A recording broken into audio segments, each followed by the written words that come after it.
Mari kita berdoa. Benar Tuhan,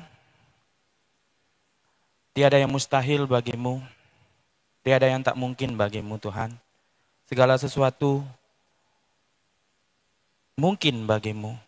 Dan kehadiran kami melalui jam doa ini pun terbukti karena Engkau Tuhan. Dan hari ini Tuhan, biarlah Tuhan hati dan pikiran kami mau diberkati melalui kebenaran firman-Mu yang sebentar yang akan kami baca dan kami renungkan. Kami tahu pikiran kami terbatas untuk kami mengartikannya. Tapi kami percaya, Engkau Allah yang mengutus Roh Kudus, menguasai hati dan pikiran kami, sehingga kami mengerti akan kebenaran firman-Mu yang sebentar yang akan kami baca dan kami renungkan. Pakailah hamba yang menyampaikan, urapi hamba. Biarlah kami semua yang hadir maupun hamba yang menyampaikan, sama-sama kami diberkati. Di dalam nama Tuhan Yesus Kristus kami berdoa. Amin. Ya, shalom, selamat malam. Saya ingin mengajak kita semua membuka Alkitab kita di dalam 1 Raja-Raja yang ke-17. 1 Raja-Raja yang ke-17 ayat 1 sampai dengan 6. Ini paling sering ayat dibacakan. Saya akan membacakannya bagi kita semua. Elia di tepi sungai Kerit. Lalu berkatalah Elia, orang Tisbe, demi Tuhan yang hidup, Allah Israel yang kulayani, sesungguhnya tidak akan ada embun atau hujan pada waktu tahun-tahun ini, kecuali kukatakan.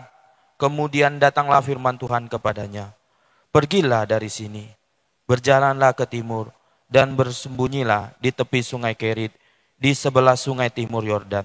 Engkau dapat minum air dari sungai itu, dan burung-burung gagak telah kuperintahkan untuk memberi makan engkau di sana. Lalu ia pergi dan melakukan seperti firman Tuhan. Ia pergi dan diam di tepi sungai Kerit, di sebelah timur sungai Yordan. Pada waktu pagi dan petang, burung-burung gagak membawa roti dan daging. Kepadanya ia minum dari sungai itu. Ya, berbahagialah kita yang membaca dan merenungkan kebenaran firman Tuhan, dan yang paling bahagia ialah yang melakukan kebenaran firman Tuhan itu. Tema renungan kita bicara tentang hidup dalam pemeliharaan Tuhan. Ketika kita mengalami suatu masalah, ketika kita mengalami suatu tekanan dalam hidup ini, yang kita rindukan, yang kita nantikan, kita tetap hidup di dalam pemeliharaan Tuhan. Pemeliharaan Tuhan itu selalu kita rasakan. Kalau pemeliharaan umum, baik orang percaya maupun orang tidak percaya, itu juga merasakannya. Baik itu apa? Udara, matahari, itu sama-sama kita rasakan. Itu pemeliharaan umum. Tapi di mana kita rindu bukan hanya merasakan secara umum saja, tetapi bagaimana kita mengalami secara pribadi. Kita mengalami pemeliharaan secara khusus. Hal yang sama yang dirasakan oleh Nabi Elia. Dalam situasi di mana tidak datangnya hujan selama 3,5 tahun. 3,5 tahun itu hal yang sangat panjang. Bukan 1 hari 2 hari. Berapa hari. Orang mengalami kehausan, orang mengalami kelaparan. Tapi Nabi Elia tetap dipelihara oleh Tuhan selama 3,5 tahun. Hidupnya dijamin oleh Tuhan. Dan kita pun juga sebagai orang percaya, kita rindu hidup kita dijamin oleh Tuhan. Di mana saja kita berada, kita mau merasakan pemeliharaan Tuhan. Bagaimana di dalam kehidupan kita bisa merasakan pemeliharaan Tuhan secara khusus? Jangan kita hanya merasakan hanya udara, matahari, tetapi kita tidak mengalami pengalaman bersama dengan Tuhan. Yang harus kita lakukan dan kita alami sebagai anak-anak Tuhan, kita harus mengalami pemeliharaan secara khusus. Kalau kita lihat, kita belajar dari teks ini yang pertama, kita belajar apa? Tidak kompromi dengan dosa. Kalau kita baca di ayat sebelumnya, pasal sebelumnya, bagaimana seorang pemimpin Raja Ahab, seorang yang tidak takut Tuhan, di mana dia melakukan apa yang tidak benar di hadapan Tuhan. Dia kompromi dengan dosa. Seharusnya pemimpin Yehuda adalah pemimpin yang membawa bangsanya untuk takut akan Tuhan dan menyembah Tuhan. Tetapi apa yang dilakukan oleh Raja Ahab adalah dia kompromi dengan dosa. Ahab membawa bangsa Israel menyembah Baal. Sehingga penghukuman itu terjadi. Tuhan memberi perintah kepada Elia untuk pergi menghadap Ahab. Katakan bahwa tidak akan pernah turun hujan. Hal itu benar-benar terjadi. Hal ini menunjukkan bahwa Tuhan tidak senang kepada kita melakukan apa yang jahat di mata Tuhan. Kita akan merasakan pemeliharaan Tuhan kalau hidup kita benar-benar melakukan kebenaran firman Tuhan. Dosa itu bisa melahirkan hal-hal yang jahat terjadi di dalam kehidupan kita. Tapi tidak selamanya hal-hal yang buruk itu terjadi karena dosa kita. Tapi ada sesuatu yang Tuhan ingin kerjakan di dalam kehidupan kita. Tapi dari teks ini lihat, bangsa Israel dihukum karena kejahatan mereka. Karena mereka melakukan dosa di mata Tuhan. Tuhan benci kepada orang-orang yang melakukan dosa. Elia hidup benar, dia tetap dipelihara oleh Tuhan. Kita pun, firman Tuhan dikatakan, kejarlah kekudusan sebab tanpa kekudusan tidak seorang pun yang melihat Allah. Ini bukan perintah manusia, tapi kewajiban kita sebagai anak-anak Tuhan. Kalau engkau dan saya, Bapak Ibu, ingin merasakan pemeliharaan Tuhan secara khusus, tetaplah hidup dalam kebenaran firman Tuhan. Kalau kita baca di dalam Yesaya 59 ayat 1 dan 2 dikatakan, tangan Tuhan bukan kurang panjang, telinganya bukan kurang tajam untuk mendengar, tapi yang tidak menjawab doamu karena dosa dan kejahatanmu. Jelas dikatakan dosa menjadi penghalang untuk kita mengalami pemeliharaan Tuhan. Dalam hidup ini, pilih mana? Kita kompromi dengan dosa, atau kita hidup di dalam kebenaran firman Tuhan. Jangan kita, Tuhan pelihara aku Tuhan, tapi kita masih hidup dan suka melakukan hal-hal dosa. Kita sering bersembunyi di balik hal-hal yang rohani, tapi kita masih melakukan hal-hal yang jahat. Melalui ayat ini juga kita diingatkan, kita akan dipelihara oleh Tuhan kalau kita benar-benar memelihara hidup kita, tetap hidup dalam kekudusan. Amsal 14 ayat 32 dengan jelas bagaimana orang-orang yang benar dipelihara oleh Tuhan. Kemanapun mereka berada, orang-orang benar selalu dipelihara oleh Tuhan. Oleh sebab itu kita harus hidup dalam kebenaran firman Tuhan. Yang kedua, dari teks ini kita belajar bagaimana ikut melakukan apa yang Tuhan mau. Elia diperintahkan, pergilah ke sungai Kerit.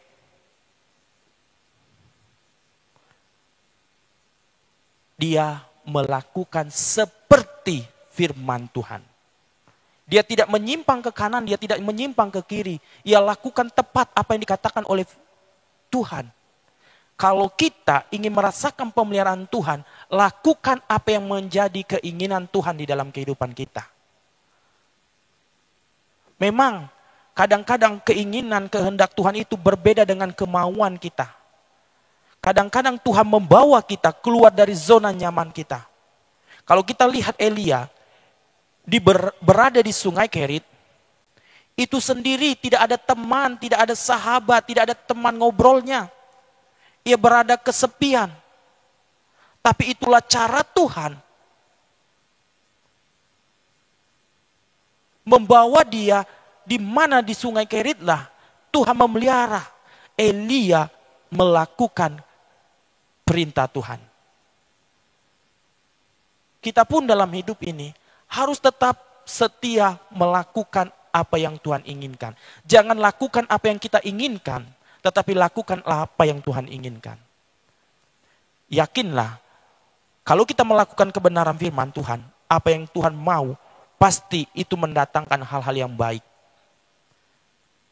Walaupun secara kasat mata tidak menyenangkan bagi kita. Seperti bangsa Israel. Bangsa Israel dibawa keluar dari Mesir, masuk padang gurun.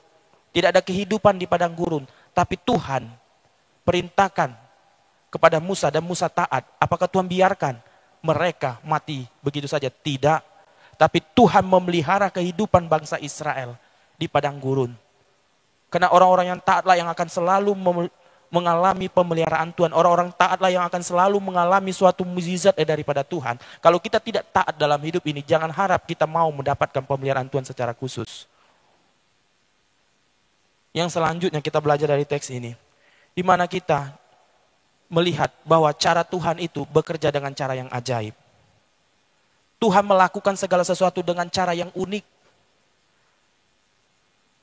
Kalau kita lihat cara Tuhan, memberi makan Elia bukan dengan manusia. Tetapi dia menyuruh burung gagak. Burung gagak menurut orang tradisi, orang Yahudi adalah burung yang najis. Bahkan burung gagak adalah burung pemakan daging. Tapi kalau kita lihat bagaimana cara Tuhan. Burung yang najis dipakai Tuhan untuk memberkati Elia. Ini cara Tuhan. Bahkan burung yang pemakan daging Tuhan buat untuk memberi makan daging kepada Elia. Bukan hanya satu kali. Siang dan petang dikatakan. 2 kali. Bahkan burung itu bukan hanya satu, berganti-gantian burung gagak yang disuruh. Ini menunjukkan bahwa Tuhan itu memiliki 1000 cara untuk menolong engkau dan saya. Tuhan juga bisa memakai kita. Sekalipun orang itu yang kita benci, mungkin bagi kita, itu pun bisa dipakai Tuhan untuk memberi pertolongan bagi kita. Oleh sebab itu, kita harus yakin dan percaya Tuhan mampu melakukan mukjizatnya. Karena dia mempunyai segala sesuatunya. Dia bisa mampu mengerjakan dari yang tidak ada menjadi ada. Ini juga yang menjadi keyakinan kita. Kita harusnya bersyukur dan bangga mempunyai Tuhan yang memiliki cara yang unik memberkati kita, memelihara kehidupan kita. Apa yang menjadi pergumulanmu hari ini, Bapak Ibu? Tetaplah percaya bahwa Tuhan akan mengerjakan sesuatu yang terbaik untuk engkau. Mungkin engkau hari ini sedang sakit, enggak usah bersungut-sungut. Enggak usah kecewa. Tetap saja bersandar pada Tuhan. Karena Tuhan mampu melakukan hal-hal yang tidak bisa kau pikirkan. Yang selanjutnya kita belajar ini terakhir.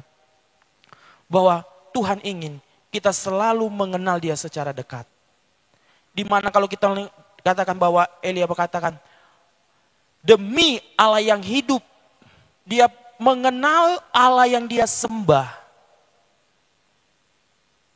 Bahwa Allah yang dia sembah bukanlah Allah sembarangan, bukanlah Allah seperti Dewa Baal yang disembah oleh Ahab, bukan. Tapi Allah yang dia yakini adalah Allah yang mampu mengerjakan sesuatunya. Bahwa Allah yang dia sembah adalah Allah yang hidup. Ini juga yang mengajarkan bagi kita bahwa Tuhan ingin kita selalu memiliki hubungan yang baik dengan dia. Memiliki relasi yang baik dengan Tuhan. Elia mengenal siapa Tuhan. Kenapa? Ada hubungan yang baik dengan Tuhan. Dia menjalin relasi dengan Tuhan setiap waktu. Kita pun dalam hidup ini harus selalu membangun hubungan dengan Tuhan. Jangan kita hanya membangun hubungan dengan Tuhan waktu di ibadah gereja saja, hari Minggu saja. Selesai dari situ tidak lagi kita membangun persekutuan kita dengan Tuhan. Itu adalah hal yang salah, hal yang fatal. Bagaimana kita bisa memahami tentang Allah kalau kita jarang membaca Alkitab, kalau kita jarang mendengarkan firman Tuhan? Bagaimana kita ingin dipelihara Tuhan kalau kita pun jarang dekat dengan Dia? Elia mengenal siapa Allah yang dia sembah, Dia Allah yang hidup. Ini menunjukkan bahwa ada hubungan yang baik, ada relasi yang baik dengan Tuhan. Tuhan akan selalu memelihara kehidupan kita kalau kita menjalin hubungan yang baik dengan Tuhan. Pemeliharaan Tuhan itu akan selalu Tuhan nyatakan bagi orang-orang percaya. Kalau kita hidup dalam kebenaran firman Tuhan. Kalau kita hidup dalam persekutuan dengan Tuhan. Kalau kita taat melakukan apa yang menjadi kehendak Tuhan. kalau kita juga memahami bahwa Tuhan memiliki banyak cara untuk mengerjakan sesuatu hal bagi kita. Amin buat kebenaran firman Tuhan. Mari kita berdoa. Bapa kami di dalam kerajaan surga, kembali kami bersyukur untuk kebenaran firman-Mu, bahwa kalau kami ada saat ini, kami hidup oleh karena pemeliharaan Tuhan. Karena kami yakin bahwa Allah yang kami sembah adalah Allah yang hidup, Allah yang berotoritas di atas segala sesuatunya Tuhan. Biarlah firman Tuhan ini kami lakukan dan kami hidupkan di dalam kehidupan kami. Kami tidak mau hanya sebagai pendengar, tetapi kami mau menjadi pelaku-pelaku kebenaran firman-Mu. Biarlah Tuhan, hamba sudah selesai berbicara, tetapi firman-Mu tak akan pernah berhenti berbicara bagi kami masing-masing. Di dalam nama Tuhan Yesus Kristus kami berdoa. Amin.